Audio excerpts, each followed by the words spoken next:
사랑하는 주님, 이 아침에 우리가 당신의 인격을 중심 삼습니다. 주님, 당신의 보혈로 인하여 우리의 모든 죄와 허물들을 용서하시고 모든 불의의 소리를 깨끗게 하신 것을 인하여 감사합니다.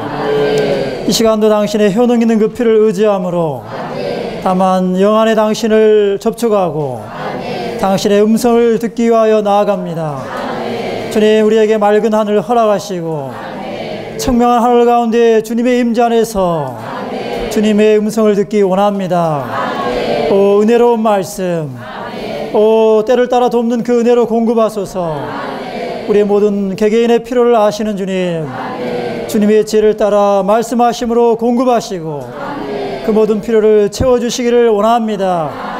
이 한 시간 주님의 임재로 가득 채워주시고 주님의 음성으로 우리에게 가르쳐주시고 말씀하시기를 원합니다. 참으로 이 땅에서 우리가 참으로 염려 없이 간용으로 충만한 생활을 살기 원합니다. 그리스도를 살고 표현함으로 하나님의 목적이 우리 안에서 이루어지기를 원하고 우리를 통하여 이루어질 수 있기를 원합니다.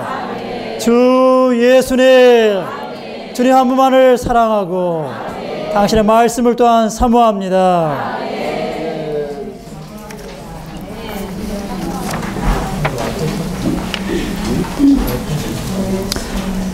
오늘은 빌립보서 4장에 왔습니다. 빌립보서 오늘이 마지막 시간이 되겠습니다. 갑자기 계획이 변경되어서 이번 첫 번째 시간으로 이 빌립보서 내용을 마무리하도록 하겠습니다. 먼저 빌립보서 4장을 우리 함께 교대로 한번 읽어보기를 원합니다. 이쪽에 계신 성도들께서 1절, 이쪽에 계신 성도들께서 2절 번갈아 가면서 함께 끝까지, 4장 끝까지 한번 읽어보기를 원합니다. 그러므로 내가 사랑하고 그리워하는 형제님들, 나의 기쁨이요 면류가 아닌 사랑하는 여러분, 이와 같이 주님 안에 굳게 서십시오. 내가 요디아에게 권유하고 순두계에게도 권유합니다. 주님 안에서 같은 것을 생각하십시오. 그렇습니다. 진정으로 나와 함께 멍에를 맨 그대에게도 부탁합니다. 이들을 도와주십시오. 이들은 나와 함께 또한 글레멘도와 나의 다른 동역자들과 함께 복음을 위하여 수고했습니다. 이들의 이름이 생명책에 기록되어 있습니다. 주님 안에서 항상 기뻐하십시오. 내가 다시 말합니다. 기뻐하십시오. 여러분의 간홍이 모든 사람에게 알려지도록 하십시오. 주님께서 가까이 계십니다. 아무것도 염려하지 말고 다만 모든 일에서 기도와 간구를 통하여 감사한 마음으로 여러분의 구할 것을 하나님께 말씀드리십시오. 그러면 사람의 이해를 초월하는 하나님의 평안이 그리스도 예수님 안에서 여러분의 마음과 생각을 지킬 것입니다. 마지막으로 형제님들, 무슨 일에든지 참되며 무슨 일에든지 장중하며 무슨 일에든지 의로우며 무슨 일에든지 순수하며 무슨 일에든지 사랑스러우며 무슨 일에든지 평판이 좋아야 하며 그리고 어떤 미덕과 어떤 칭찬이 있거든 이러한 것들을 생각하십시오. 여러분은 또한 나에게서 배우고 받아들이고 듣고 본 것들을 실행하십시오. 그러면 평안의 하나님께서 여러분과 함께 하실 것입니다. 나는 주님 안에서 크게 기뻐하였습니다. 왜냐하면 여러분이 나를 생각하던 것이 이제 마침내 새롭게 꽃 피었기 때문입니다. 사실 여러분이 나를 위한 생각은 늘 해왔으나 기회가 없었던 것입니다. 내가 궁핍해서 이 말을 하는 것이 아닙니다. 왜냐하면 나는 어떤 처지에서든지 만족하는 것을 배웠기 때문입니다. 나는 비천한 상태에 있을 줄도 알고 풍부한 상태에 있을 줄도 알게 되었습니다. 배부르거나 배고프거나 풍부하거나 궁핍하거나 각각의 일과 모든 일에서 나는 비결을 배웠습니다. 나에게 능력 주시는 분 안에서 나는 모든 것을 할 수 있습니다. 그러나 여러분이 나의 환난에 동참한 것은 잘한 일입니다. 빌립보 사람 여러분, 여러분도 아시겠지만 내가 여러분에게 복음을 처음 전파하고 나서 마케도니아를 떠날 때 주고받는 계좌로 나와 함께 교통을 가진 교회가 여러분 외에는 없었습니다. 내가 데살로니가에 있을 때에도 여러분은 나에게 필요한 것을 한 번뿐만 아니라 2번이나 보내주었습니다. 나는 선물을 바라는 것이 아니라 여러분의 계좌에 열매가 증가하기를 바라는 것입니다. 나는 모든 것을 넘치게 받아서 풍부합니다. 나는 에바브로디도 편으로 여러분이 준 것을 받아서 풍족합니다. 그것은 달콤한 향기요 받으실 만한 희생제물이요 하나님을 기쁘시게 하는 것입니다. 나의 하나님께서 그리스도 예수님 안에서 하나님의 풍성을 따라 여러분의 모든 필요를 영광 가운데서 채우실 것입니다. 이제 우리 하나님 곧 우리의 아버지께 영광의 영원 무궁이 있으시기를 바랍니다. 아멘. 그리스도 예수님 안에 있는 각 성도에게 문안해 주십시오. 나와 함께 있는 형제들이 여러분에게 문안합니다. 모든 성도들이 여러분에게 문안합니다. 특별히 가이사의 집안에 속한 사람들이 여러분에게 문안합니다. 주 예수 그리스도의 은혜가 여러분의 영과 함께하기를 바랍니다. 아멘. 주 예수 그리스도의 은혜가 여러분의 영과 함께하기를 바랍니다.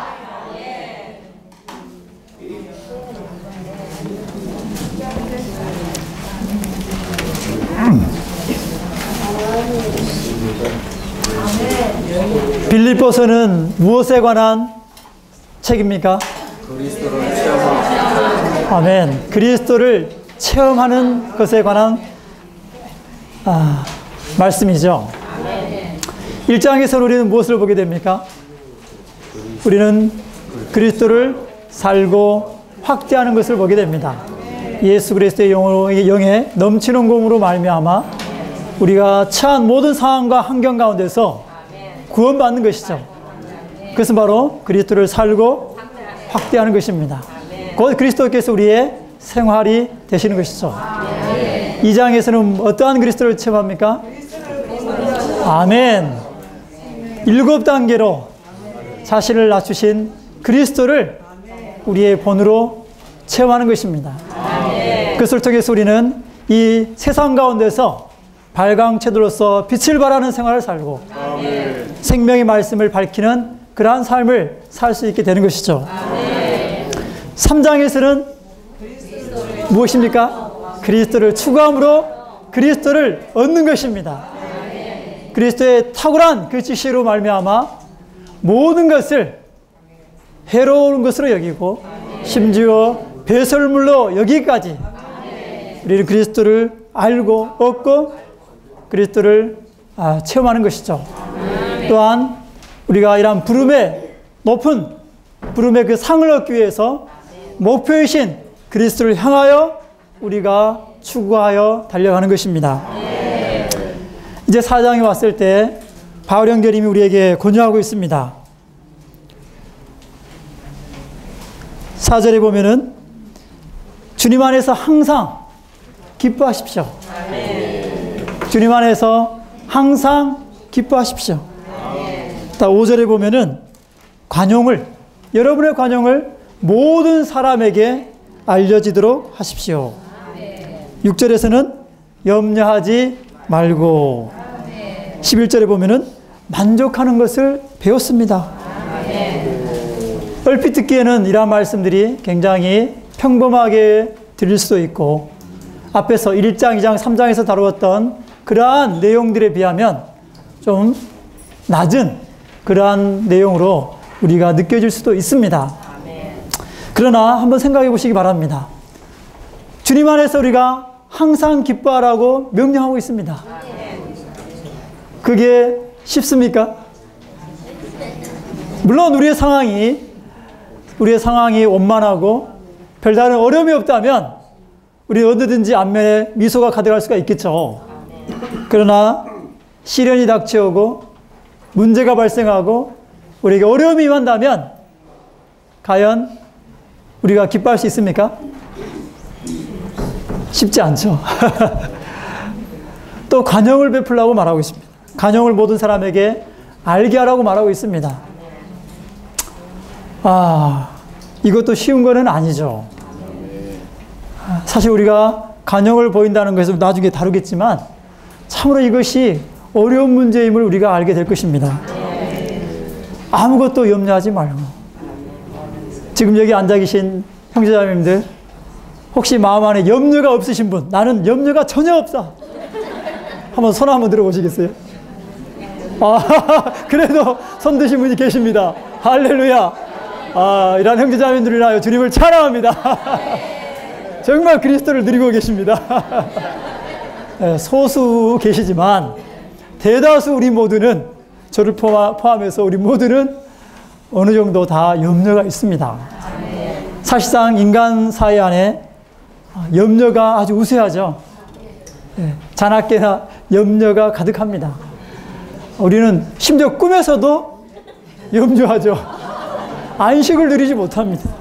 그러므로 염려하지 말라. 이것도 참 어려운 요구입니다. 만족하라. 만족하게 할 수 있습니까? 내 남편에 만족하십니까? 아내에게 만족하십니까? 자녀에게 만족하십니까? 나의 이런 상황에 만족하십니까? 내 주변에 안배된 이 지체들에게 만족하십니까? 어떻습니까? 만족보다는 뭔가 불만족스럽고 그것을 생각할 때마다 우리 안에 불평이 있을지 모르겠습니다. 그러므로 이것 또한 쉬운 게 아닙니다. 그러므로 4장의 이러한 내용들이 결코 낮은 내용이 아니라는 것을 우리는 염두에 둘 필요가 있습니다. 제목을 보면 뭐라고 되어 있습니까? 염려 없이 관용으로 충만한 생활. 4장 전체에 많은 절들이 있지만 한 문장으로 요약한다면 염려함이 없이 관용으로 충만한 생활을 사는 것입니다. 여기에 염려함이 있고 또 반대되는 관용이 있습니다. 사실상 오늘 이 땅에 두 종류의 생활이 있습니다. 첫 번째, 타고난 인간 생활이 있죠. 이 인간 생활의 모든 것의 총체를 한 단어로 요약한다면 그것은 바로 염려죠. 다른 말로 한다면 근심이요, 걱정하는 것입니다. 그렇지 않습니까? 염려로부터 온전히 해방받을 수 있는 사람은 누가 있습니까? 이 땅에. 모두가 다 염려에 매여 있죠. 어린아이들은 어린아이 나름대로 염려가 있고 장성하신 분들은 또 장성하신 분들 나름대로 더 많은 염려가 있습니다. 지식이 많은 사람은 지식이 많은 대로 염려가 있고 부유한 사람은 부유한 대로 염려가 많고 가난한 사람은 가난한 사람대로 염려가 가득하고 자식이 없는 사람은 없는 사람대로 염려가 있고 있으면 더 많은 염려가 있습니다.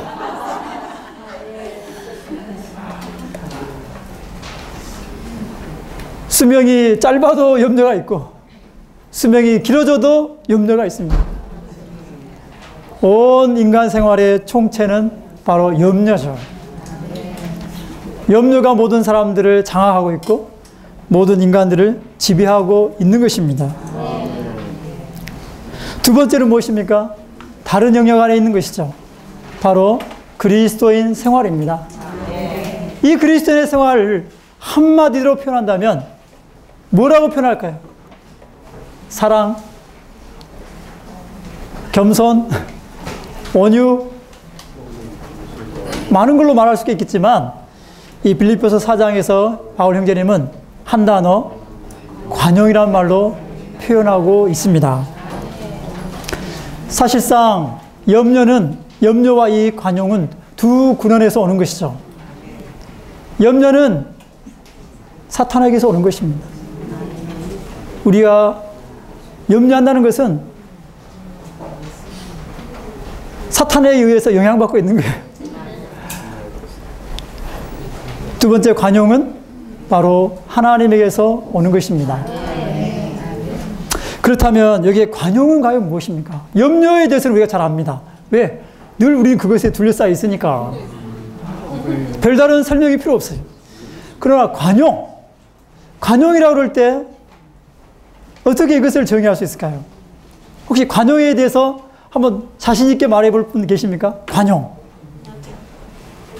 선생님 여기요. 예. 따지지 않고 너그럽게 대하는 것. 아멘.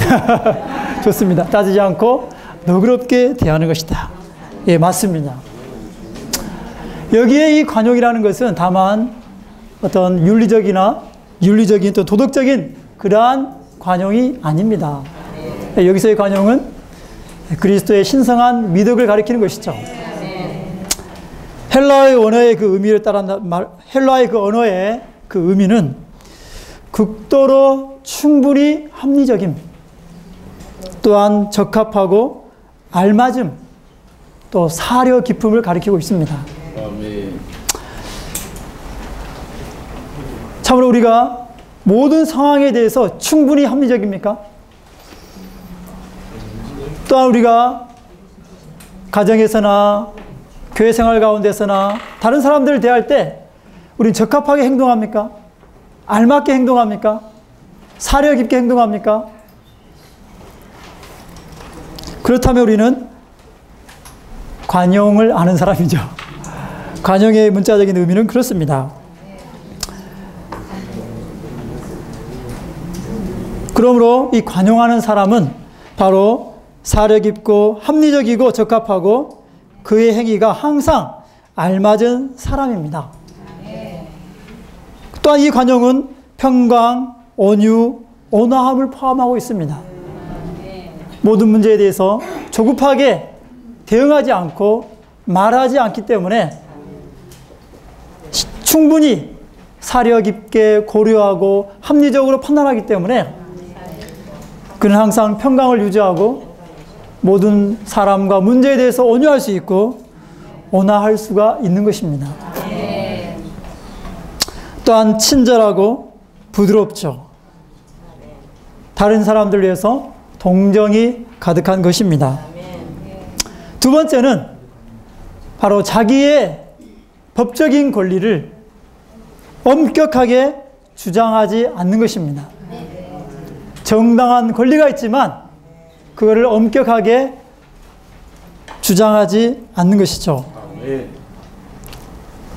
사실상 우리에게 가정 안에서 어떤 정당한 권리가 있을 수 있겠죠. 남편과 아내로서 어떤 정당한 권리가 있을 수 있습니다. 또 자녀를 향해서 부모로서 어떤 권리가 있을 수 있겠죠. 그러나 이러한 권리를 엄격하게 우리가 주장한다면 우리는 상대방에게 관용을 알게 할 수가 없을 것입니다. 아멘. 그러므로 이 관용은 다른 이들에게 어떤 요구도 하지 않는 것이고 상대편이 우리에게 무엇을 하든지 어떻게 대하든지 만족하는 것입니다.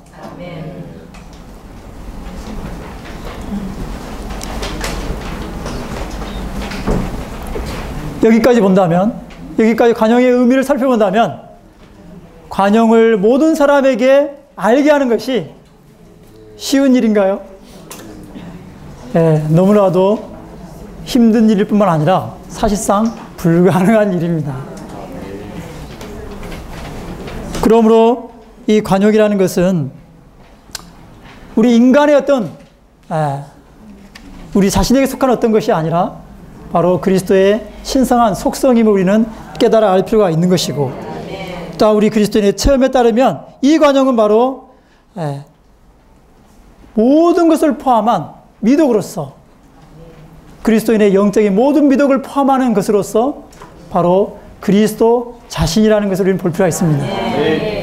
누가 과연 모든 상황과 환경 가운데서 모든 사람에게 관용을 알게 할 수 있겠습니까? 오직 그리스도 뿐이십니다.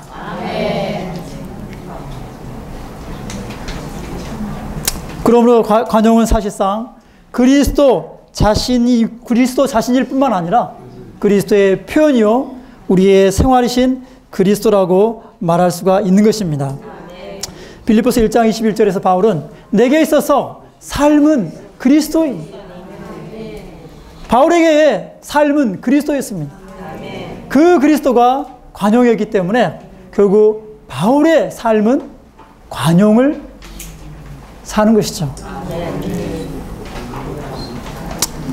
또한 20절에 보면은 살든지 죽든지 내 몸에서 그리스도께서 확대되도록 하는 것입니다. 그리스도를 확대하는 것은 바로 관용을 모든 사람들에게 알게 하는 것이죠. 그리스도와 관용은 동의어입니다. 우리가 그리스도를 사는 그 표현은 바로 관용이죠. 만약 우리가 관용을 알게 하는 사람이라면 우리는 그리스도를 살고 그리스도를 확대한다고 말할 수가 있고 합당하게 그리스도를 체험하고 있다고 말할 수가 있는 것입니다. 그러므로 우리는 그리스도인 생활 가운데서 이러한 관용을 모든 사람에게 알게 할 필요가 있습니다.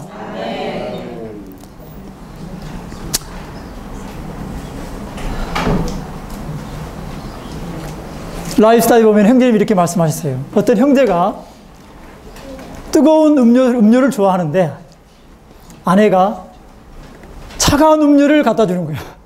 차가운 음료를. 그럴 때 그 형제가 만약 그것에 대해서 불만족하고 자매에게 따지고 책망한다면 그는 관용을 보이는 것이 아니라고 했습니다. 이와 유사한 상황들이 우리에게 많이 있지 않습니까? 참으로 우리는 이러한 관용을 보인다는 것이 결코 쉬운 일이 아님을 알게 됩니다. 주 예수님,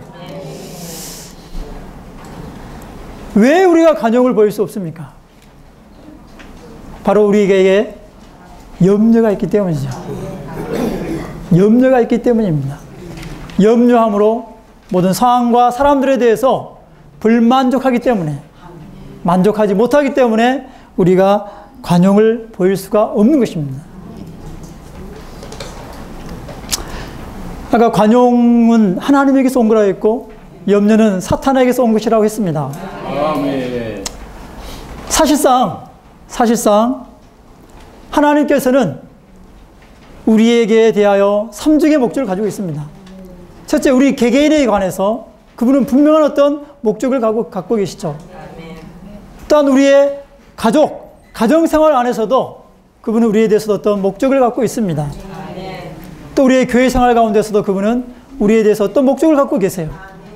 우리 개인의 그리스도인 생활과 가정생활과 교회생활 가운데서 그분은 어떤 신성한 목적을 이루기를 원하십니다. 그러한 목적을 이루기 위해서 그분은 우리에게 어떠한 상황과 환경들이 임하도록 정하셨습니다.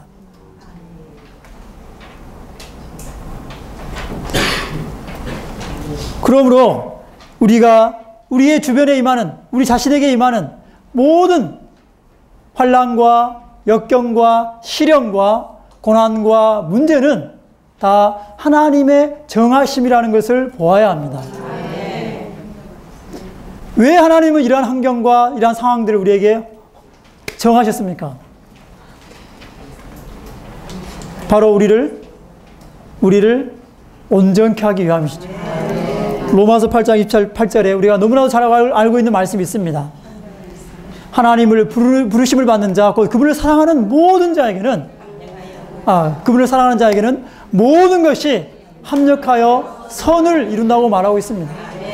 거기서 말하는 선은 바로 하나님의 맏아들 예수 그리스도의 형상을 이루는 것입니다. 우리의 존재 안에서 하나님의 맏아들 그리스도의 형상을 이루는 것입니다. 그러한 하나님의 신성한 목적을 위해서 그분은 그러한 모든 상황과 환경들을 우리에게 정하셨습니다. 그러나 그러한 것들이 직접 하나님에게서 오는 것이 아니라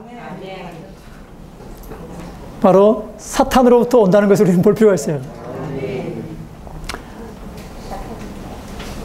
인간 생활 가운데 있는 모든 역경과 시련과 환난은 하나님의 정하심이지만 그것은 하나님의 대적인 사탄을 통해 오는 것입니다. 하나님은 그러한 상황에 우리가 염려하라고 그러한 상황을 정하신 것이 아닙니다. 우리가 그분의 주권을 깨닫고 그분께 돌이켜서 그분이 아닌 모든 것들로부터 돌이켜서 온전히 그분을 추구하고 그분을 알고 그분을 체험하고 그분을 얻을 수 있도록 이러한 것들을 정하셨죠. 그러나 사탄은 교묘하게도 그러한 것들을 사용해서 우리로 하여금 염려하게 하는 것입니다. 염려에 사로잡히게 하는 것이죠. 사람이 염려에 사로잡히면 그리스도를 누리거나 체험할 수가 없습니다. 그러므로 염려는 그리스도를 체험하는 것을 갉아먹는 벌레와 같은 것이죠. 주님은 이러한 모든 상황 가운데서 염려하는 것이 아니라 염려 없이 관용으로 충만한 생활을 하기를 원하십니다. 한번 욥을 한번 생각해 보십시오. 욥은 참으로 가장 의로운 사람이었습니다. 그렇지만 하나님은 욥의 그 타고난 그 존재 그 자체를 그대로 두기를 원치 않으셨어요. 그렇기 때문에 그분은 그에게 어떠한 환경들이 임하는 것을 허락을 하셨죠. 그러므로 사탄이 여러 환경들을 일으켜서 그에게 손상을 끼치는 것을 볼 수가 있습니다. 첫째는 그의 모든 재산이 하루아침에 사라지게 하고, 심지어 두 번째는 그의 사랑스러운 자녀들이 하루아침에 매몰당했어요. 그러한 상황 가운데서도 여전히 욥은 부서지지 않았죠. 여전히 자신의 옳음과 의로움을 주장하였습니다. 그의 친구들은 결코 그를 다룰 수가 없었고 그를 어찌할 수가 없었습니다. 결국 하나님은 이러한 모든 상황을 통해서 그의 그 강한, 견고한, 타고난 그의 존재를 산산조각으로 만드신 것이죠. 산산이 부숴버린 것입니다. 자신의 자신의 의로움 다 부숴버린 거예요. 결국 그는 하나님 앞에 겸손히 엎드릴 수밖에 없었습니다. 이것이 욥에게 하나님께서 그러한 환경들이 임하도록 허락하신 목적이라고 말할 수가 있습니다. 바울을 한번 생각해 보세요. 바울 형제님이 고린도서에 보면은 그의 몸에 가시가 있었습니다. 하나님께서 주권적으로 사단의 사자가 그의 안에 가시를 두는 것을 하나님 허락해 두셨어요. 바울이 간절히 3번이나 주님께 간구하고 간청했지만 주님께서 뭐라고 말씀하셨습니까? 내 은혜가 내게 족하다. 그의 평생에 아마 그 문제가 해결되지 않았을 것입니다. 그 질병이 평생 그와 함께 했을 것입니다. 왜요? 그가 본 이상과 계시가 너무 높았기 때문에 그가 자구하지 않도록, 교만하지 않도록, 겸손히 자신을 낮추고 주님을 신뢰하고 의지하도록 그러한 가시가 일생 그의 몸 안에 남아있는 것을 허락하신 것입니다. 그러므로 고린도후서 4장 16절의 1과 18절을 보면은 그러므로 우리가 낙심하지 않습니다. 우리의 겉사람은 썩어져 가고 있지만 우리의 속사람은 나날이 새로워지고 있습니다. 우리가 받는 환난은 일시적이고 가벼운 것인데 이것은 우리를 위하여 비교할 수 없을 정도로 영원하고도 중대한 영광을 이루어 냅니다. 우리가 주목하는 것은 보이는 것들이 아니라 보이지 않는 것들입니다. 왜냐하면 보이는 것들은 잠시 뿌리지만 보이지 않는 것들은 영원하기 때문입니다. 우리에게 임하는 그 환경은 일시적이죠. 스쳐 지나가는 환경일 뿐입니다. 그러나 하나님은 주권적으로 그러한 환경들을 사용하셔서 우리 안에 영원한 영광의 중한 것을 우리 안에 일에 넣기를 원하시는 것입니다. 베드로전서 1장 6절에서 7절에도 여러분이 여러 가지 시련 때문에 현재는 잠시 동안 슬퍼하지 않을 수 없겠지만 그때를 두고 크게 기뻐하십시오. 여러분의 믿음의 시련은 불로 단련해도 없어지고 말 금의 시련보다 훨씬 더 보배로워서 예수 그리스도께서 나타나실 때에 칭찬과 영광과 존귀를 얻게 합니다. 그러므로 우리는 이러한 모든 사항들이 하나님의 정하심을 보아야 하고 정하심임을 보아야 하고 바로 이것이 바로 우리의 운명임을 우리는 볼 필요가 있는 것이죠. 왜 우리가 그러한 상황이 왔을 때 염려합니까? 불평합니까? 불만족스럽습니까? 하나님의 정하심임을 보지 못하기 때문이죠. 여기 모이신 분들 중에서 어떤 분은 아마 건강에 어려움을 겪고 계실 수도 있고요. 또 물질적인 어려움을 겪고 계실 수도 있을 것입니다. 자녀로 인해서 어려움을 겪고 계실 수도 있고 또 어려움을 이미 통과했을 수도 있습니다.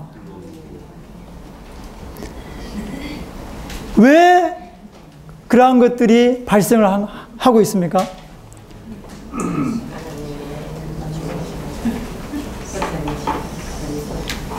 하나님의 정하심. 우리는 그분의 그러한 주권적인 손길을 볼 필요가 있습니다.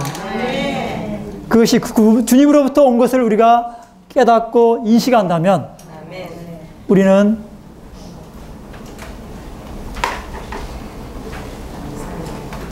그것에 대해서 따지거나 불평하거나 원망하지 않을 것입니다.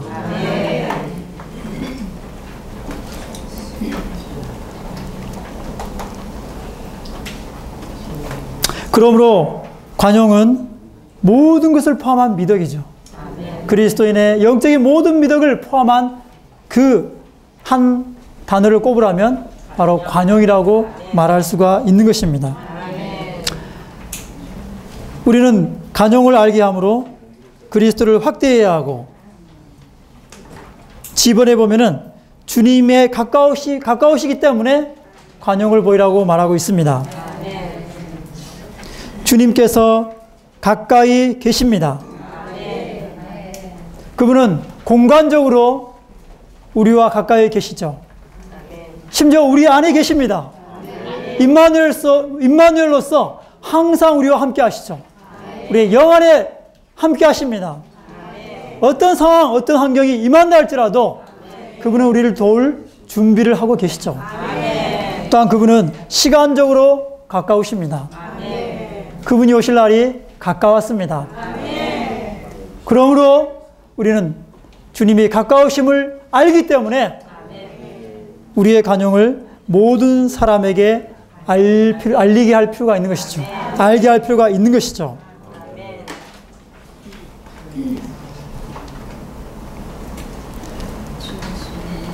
또한 이 관용은 뛰어난 부활의 표현입니다. 3장에서 바울의 최종 갈망은 뛰어난 부활, 탁월한 부활에 도달하는 것이었습니다. 바로 이기는 자의 그러한 부활에 도달하는 것이었죠. 생활 가운데서 그는 항상 이러한 뛰어난 부활에 이르기를 원했습니다. 부활 생명을 살고 표현하기를 갈망했습니다. 우리가 그러한 부활 안에서 사는 자라면 우리는 관용을 나타내 보일 수가 있을 것입니다. 관용은 다만 우리의 인간 미덕을 살아내는 것이 아니라 바로 우리 안에 있는 부활 생명을 살아 나타내는 것입니다. 예창조 안에 있는 어떤 것이 아니라 바로 새 창조 안에 있는 그러한 생명을 살고 살아 나타내는 것이죠.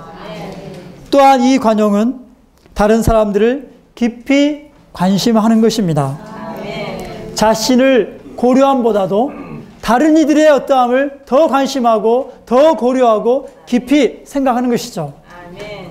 우리가 자녀들을 대할 때 어쩌면 자녀들이 잘못을 범할 때 우리는 깊이 생각하지 않고 자녀의 어떤 느낌과 그의 처지와 상황을 고려하지 않고 조급하게 아주 급히 그를 책망하거나 나무랄 수가 있습니다. 그래서 우리가 깊이 자녀를 관심하지 않는 것이죠.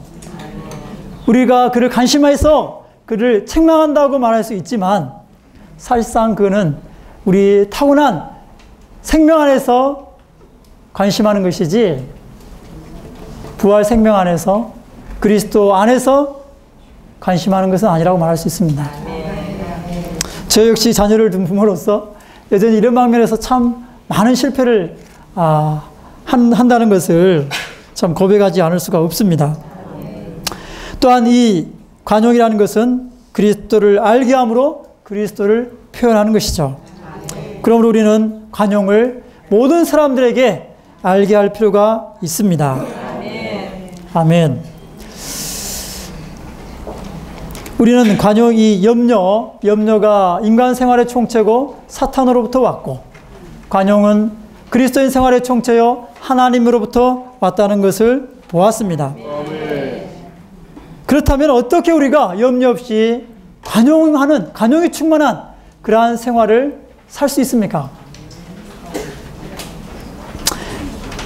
여기에 바울 형제님은 우리에게 권유하고 있습니다. 1절에 보면은 사랑하는 여러분, 이와 같이 주님 안에 굳게 서십시오.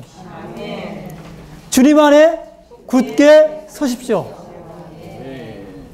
주님 안에 굳게 서는 것은 그분과 하나 되는 것입니다. 4절에 보면은 주님 안에서 항상 기뻐하십시오. 우리는 주님을 떠나서 기뻐할 수가 없습니다. 항상 기뻐할 수가 없습니다. 우리가 주님을 떠나는 순간, 주님으로부터 분리되는 순간 우리 염려하고 불만족스럽고 그렇게 될 수밖에 없는 것이죠. 그러므로 주님 안에 굳게 서고 주님 안에서 항상 기뻐한다는 말은 우리가 주님과 하나 되어야 한다는 것을 의미하는 것입니다. 만약에 우리가 주님과 하나 된다면 우리는 우리의 주변의 모든 상황과 환경들, 모든 사람과 모든 문제들이 그분의 정하심임을 깨닫게 될 것입니다. 그러므로 우리는 그것에 대해서 염려하거나 따지거나 불평하지 않고 그 상황 가운데서 우리는 관용을 나타내 보일 수가 있을 것입니다. 두 번째는 무엇입니까? 11절에 보면은 나는 어떤 처지에서든지 만족하는 것을 배웠기 때문입니다. 어떠한 처지에서든지 만족하는 것이죠. 우리가 합당한 방식으로 주님과 하나 되기를 실행한다면 참으로 우리는 만족하게 될 것입니다. 배우자가 불만족스럽습니까? 자녀가 불만족스럽습니까? 함께 동역하고 봉사하는 지체가 불만족스럽습니까? 우리는 주님께로 돌이켜야 하고 주님과 하나 될 필요가 있습니다. 그렇다면은 그 지체가, 그 문제가 있는 누군가가 그분의 정하심이며 나를 온전케 하기 위한 환경이라는 것을 깨닫게 될 것입니다. 그럴 때 우리는 염려하지 않고 만족할 수가 있겠죠. 세 번째는 앞으로 가서 6절에 있습니다. 다시 한번 6절 말씀을 다시 한번 읽어보기를 원합니다. 아무것도 염려하지 말고 다만 모든 일에서 기도와 간구를 통하여 감사한 마음으로 여러분이 구할 것을 하나님께 말씀드리십시오. 아무것도 염려하지 말고 다만 모든 일에서 기도와 간구를 통하여 감사한 마음으로 여러분이 구할 것을 하나님께 말씀드리십시오. 염려 없이 관용이 충만한 생활을 살기 위해서 우리는 모든 일에 기도와 간구를 할 필요가 있습니다. 기도한다는 것은 그분과 교통하는 것이요, 그분과 교제하는 것이죠. 우리는 순간순간 주님께로 돌이켜서 그분께 기도함으로 그분과 교제할 필요가 있습니다. 그분을 접촉할 필요가 있습니다.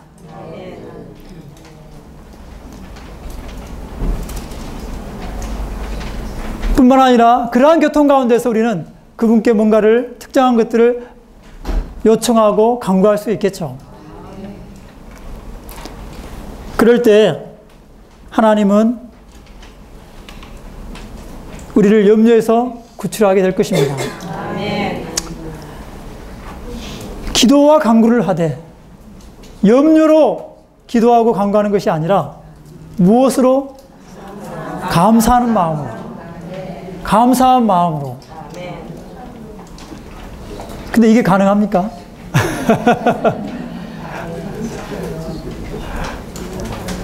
내게 어려운 환경이 임했는데, 내 가정에 불의의 사고가 닥쳤는데 어떻게 감사하며 그분 앞에 나갈 수가 있습니까?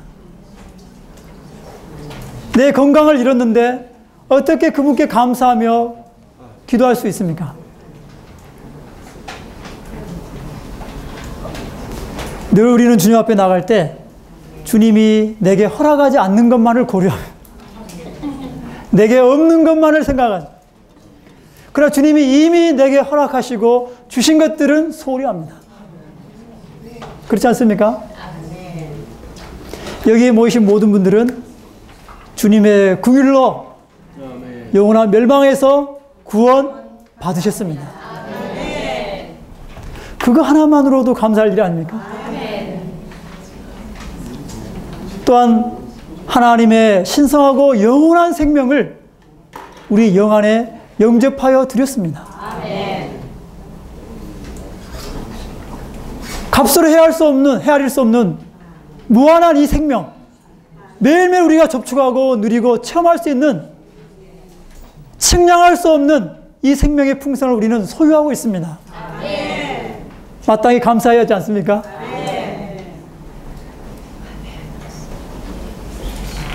건강을 잃으셨습니까? 그러나 오늘 집회에 못 올 정도로 건강을 잃지는 않았습니다.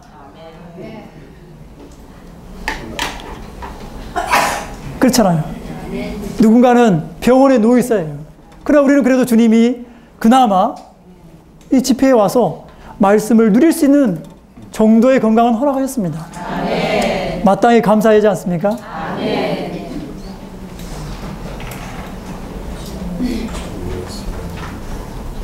물질이 부족할 수 있겠지만 그래도 우리가 어느 정도 생활을 영위하고 있잖아요. 마땅히 감사하지 않습니까? 자녀가 좀 부족할 수 있겠지만 말썽을 일으키고 어려움을 줄 수 있겠지만 그 자녀가 건강하고 올바른 정신을 가지고 있는 거 감사해야 하지 않습니까? 어떤 부모는 자녀가 정신적으로, 신체적으로 어려움을 있기 때문에 평생 그로 인해서 짐을 지고 있는 부모도 있습니다. 오늘 여기에 그런 형제자매도 아마 계실 수 있을 수도 있는데 제 말에 시험 들지 마시기 바랍니다. 하여간 제 의도는 우리에게 없는 것보다도 하나님이 우리에게 허락하시고 주신 것들이 더 많다는 것을 우리는 볼 필요가 있고 그로 인해서 우리는 참으로 감사할 필요가 있습니다. 주님 감사합니다. 내게 있는 이러한 모든 것들을 위해서 감사합니다. 이렇게 우리가 감사함으로 그분께 나갈 때 그분은 모든 염려에서 우리를 구원하시고 하나님의 그 평강이 우리 안에 주입되어서 우리의 생각과 우리의 마음을 모든 종류의 염려에서 지킬 것입니다. 이 각주에 보면 이렇게 되어 있습니다. 기도로 하나님과 교통한 결과는 하나님의 평안을 누리는 것이다. 사실상 하나님의 평안은 우리가 기도로 그분과 교통할 때 우리 안에 주입된 평안이신 하나님이다. 하나님의 평안은 고민에 대한 안정제이고 염려에 대한 해독제이다. 우리가 극도로 스트레스를 받을 때 잠을 못 이루죠. 그럴 때 우리는 어떻게 합니까? 수면제를 먹습니다. 그렇지 않습니까? 웃는 분들은 그런 체험이 있는 것 같은데 여기에 신경 안정제, 영적인 신경 안정제가 있습니다. 하나님의 평안입니다.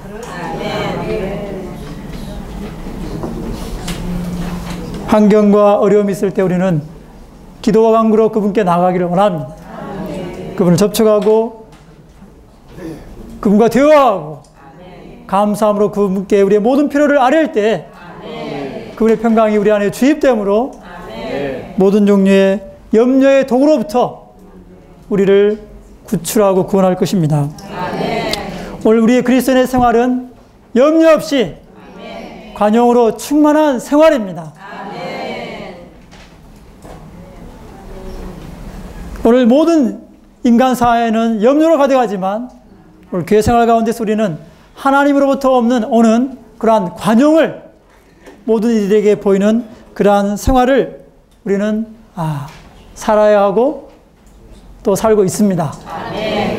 아멘. 주님께 감사합니다. 기도로 마치겠습니다. 주님 감사합니다. 참으로 인간 세상 가운데서는 염려가 가득하고 염려가 우세하고 지배적이지만 오늘날 당신의 긍휼로 말미암아 교회 생활 가운데서 우리는 관용이신 당신을 누림으로 염려에서 구출받고 해방되어서 관용이신 당신을 알게 하고 나타내 보일 수 있게 하심을 위하여 감사합니다. 주여 우리가 늘 당신과 하나 될 수 있게 하소서. 모든 상황과 환경이 올 때마다 그것이 당신의 정하심을 알게 하시고 그런 상황 가운데 기도와 간구를 통하여서 주님을 접촉함으로 주님과 하나 될 수 있기 원합니다. 주님으로부터 오는 이러한 평안을 누림으로 모든 종류의 염려에서 구출받을 수 있기를 원합니다. 그러므로 우리의 개인의 그리스도인 생활과 가정생활과 교회생활 가운데서 당신이 목적을 이루시고 당신의 갈망을 이루실 수 있기를 원합니다. 이번 한 학기 빌립보서를 세미나를 축복하시고 우리에게 말씀하시고 풍성히 공급하시고 먹이신 것을 나와 감사합니다. 매일 생활 가운데서 우리는 그리스도를 체험하기 원합니다. 그리스도를 살고 확대하며 그리스도 우리의 유일한 본으로 취함으로 생명의 말씀으로 바뀔 수 있기 원합니다. 주 예수님, 그리스도이란 탁월한 지식을 알므로 우리는 그리스도를 추구하고 더 얻기 원하고 뛰어난 부활, 탁월한 부활에 이르기를 원합니다. 염려 없이 관용으로 충만한 생활을 삶으로 하나님의 목적을 이루는 그리스도인 교회 생활을 할 수 있기를 원합니다. 주님 감사합니다. 당신께 찬양과 감사를 드립니다.